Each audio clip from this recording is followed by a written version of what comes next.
चला तर मंडळीत आज करूयात व्हिटॅमिन्सनी भरपूर भरलेल्या लौकीचे चविष्ट व पौष्टिक पराठे।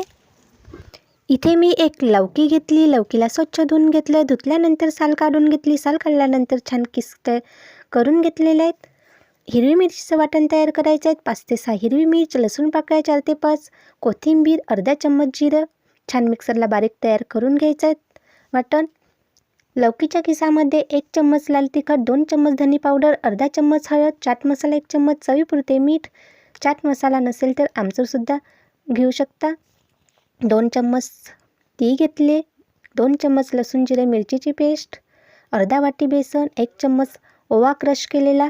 सर्व साहित्य एकजीव तयार करून घ्यायचं आहे आणि ज्यानुसार डो तयार करतो त्यानुसार गव्हाचं पीठ घालून डो तयार करून घ्यायचं आहे।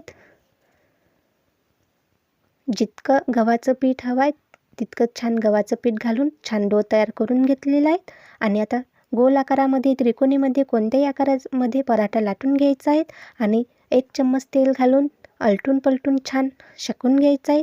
वजन कमी करायचं असेल तर तेल न घालतात सुद्धा तुम्ही पराठे शेकून घेऊ शकतात। आता मस्त खमंग चविष्ट असे पराठे अशा प्रकारे करून घेते। तुम्ही सुद्धा नक्की ट्राय करून बघा ही रेसिपी आणि पौष्टिकसुद्धा आहे, मुलांच्या हेल्थसाठी सुद्धा आहेत। बघा किती छान मऊसूत पराठे झाले। तुम्हाला जर ही रेसिपी आवडली असेल तर लाईक करा, शेअर करा, नवीन असाल चॅनलला सबस्क्राईब करा। पुन्हा भेटूयात नवीन रेसिपीसोबत, तोपर्यंत बाय बाय। स्वस्त राहा, मस्त राहा।